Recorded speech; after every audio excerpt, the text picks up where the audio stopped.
Hello, welcome to your hand embroidery class. I hope that you guys have had a good week. I hope that you didn't go without power for too much or water, and I hope everyone in your family is safe and doing well. We have had quite a week in Texas, haven't we? So this week we're going to work on this row, which is the dots called the French knot, and then we're going to do satin stitch. So I originally told you to draw lines. I'm going to have you draw a really line close, maybe about a ½ inch, because we're going to work on satin stitch between these two lines. So first we're going to do a French knot. A knot is a neat detail to add inside of like flowers, maybe eyes for little characters. I'm going to show you my project that I'm working on at the end. So I have already tied a knot at the end of my embroidery floss, and I have this little bit of tail here that I'm not going to pull on. In fact, I'm going to hold right there. In the back, before I get this, I see that this is loose, and so if this is loose on yours, you want to really pull and tighten every time. Maybe you've already set it up, but pulling and tightening it is going to make it easier to do your stitches. So I just go around, I pull the whole thing. You want it to be like a drum, just as tight as it can be, and things will naturally loosen up, so you're going to want to do that every time. All right, let me see how you're looking at my work. Good. French knot, you're going to take this long string, you're going to point the needle away from you, wrap the embroidery floss 2 times, and then you're going to go down the same or really close to where you put your in the one that came in, and that's what you will get. It will look like a little knot. Most things with embroidery we can take out and redo. This is one of those things that if you make a mistake, it's really, you're gonna have to cut it out. So let me show you that a few more times. This one you're gonna need to practice. Sometimes you might have it loose, and so you're gonna need to practice making sure that the needle is pointing away from you. I always go really close to the fabric. 1, 2, and then I put that needle near where I entered or very close. Pull, and there you have it. It's a nice little raised dot. I'm gonna do that 3 more times, and then we're gonna talk about satin stitch. This is gonna be, we're gonna teach 2 different types of stitches this week, and then I'm going to introduce a project to you. So needles pointing away from me, I wrap this 2 times, I go close to where I entered, and then I pull from the back, and I should have a nice little knot. I'm gonna do that 2 more times. Know that when you go in the back or out the back, you come in. So here's your needle pointing away. Oh, remember to get the string that's close to the end fabric. 1, 2, going back in. Let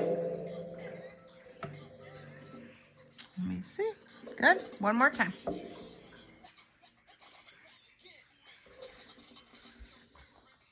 In, pull it all the way, needle facing away, wrap the floss 2 times, then you're gonna go back in. So we were super lucky here that we only lost water for a few days. We did not lose power. We must be on an important grid near the police station or something. All right, so I'm done. If your fabric is super see-through, you're gonna need to really plan out how you do your stitches. So I'm gonna tie this off and start over. And this is what the back will look like because I've connected to each knot. So I'm gonna do my method of tying this up. I grab it with my palm facing away, make a big circle, put the needle in, keep it nice and tight, and then I put my finger on that, pull. Uh-oh, we got the other thing, that's okay. Palm facing away, wrap it. And then I'm gonna cut and start over. So satin stitch is very popular. It's one that you can do to fill in areas. And so I've tied that. I'm gonna show you the project I'm working on right now, and I'll show you where satin stitch is. So let me see if you can see this. So this is the project I'm working on right now. Has a lot more work that I'm gonna do on it, but this and this flower are satin stitch. So let's look at the petals on this one. This one, I did it with the thread saving method, and you can tell how it's not as smooth as the others. The others I did with the non-thread saving method. So there's something called thread chicken, where you're trying to use all your thread and not have to get more. And so I was definitely playing a little thread chicken there, so I wanted to save some of mine. But I like the way it looks on these other ones better. So let's work on satin stitch, and then I'll teach you both ways. The way to play, so you can do the thread saving method, and then the one that I think looks better, but it uses a lot of thread. So you're gonna go in, you've tied your knot, let it pull all the way to the out. So we want these to be, let's talk a little math terms. These two lines are parallel. We want these to be perpendicular. We want them to go all the way across. And if you have to move your thread and then see where it would match up, that is okay. So that's my first line. It is perpendicular. It is not slanted. It's not going diagonal. So I'm going to take my needle and I'm gonna go right in where I started. So this is the way that you're going to use a lot of thread. So here's how we want our thread to be. We want it to go straight across. We don't want it to be diagonal. Let me see if you can see this. So we don't want it to be diagonal. We want it to go straight across and basically be right next to that one, laying side by side. Now, we're going to do that a few more times. You'll start to see, and you don't have to lay your thread if you know where you're going to do this. So you'll start to see this nice filled in lots of thread method. So that one, I'm just going to keep going. This is your satin stitch with the using lots of thread. If you are too far over, which I'm going to be a little too far over on this one, and I'm just going to show you, it might look like you could fit another one in between. You can go back and fill in a little gap that you have like that. All right, so that is the method that uses a lot of string. Why does it use a lot of string? Because the back looks like a satin stitch also. It also has the same look on the back. Now here's the method that saves string but looks not as smooth in my opinion. So you're gonna start the same, gonna go across. Instead of starting back at the starting, you're gonna go next door and you're gonna go right up and then across and down. So next time you go up right where you came out. So you're just gonna go next to right where you came out. We'll see if this one starts to look different. So right where you came out, you go right next to it, not in the same hole. And I can already tell. This is one of the things I learned with my class that I'm taking.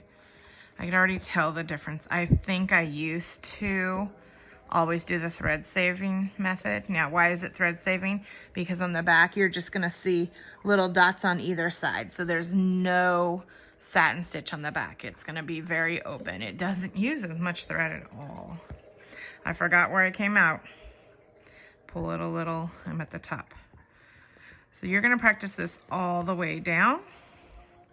You may need more string. It's good practice to add more string. So you're gonna tie this one off and then start over again.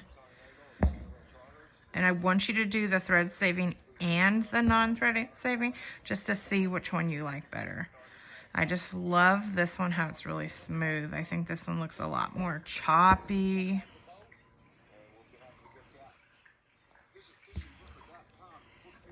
All right, you're gonna continue all the way down.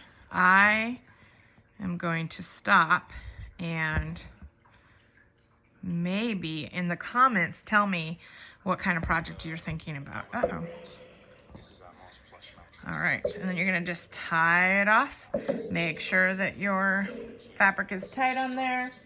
If we look at this project, this one has several different types of stitches. So this is chain stitch.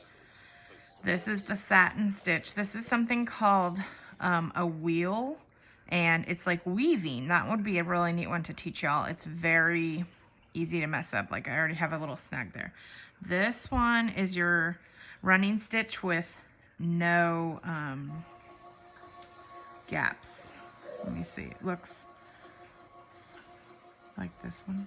It's this one with no, it just has little tinier gaps than this one.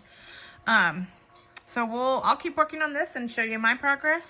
And then you make sure that you email me or create a drive where I can see your work, and then I will share. I know that some of you are just getting started, and that's okay. I want you to know that this project, the teapot, they've already finished. I just keep going at my speed so that when I have extra time, I go back to it. I think that's a great way to do it. Don't give up. Don't give up. All right. Until next time, I will see you, and I hope you guys do a lot of work this week. Enjoy your crafting.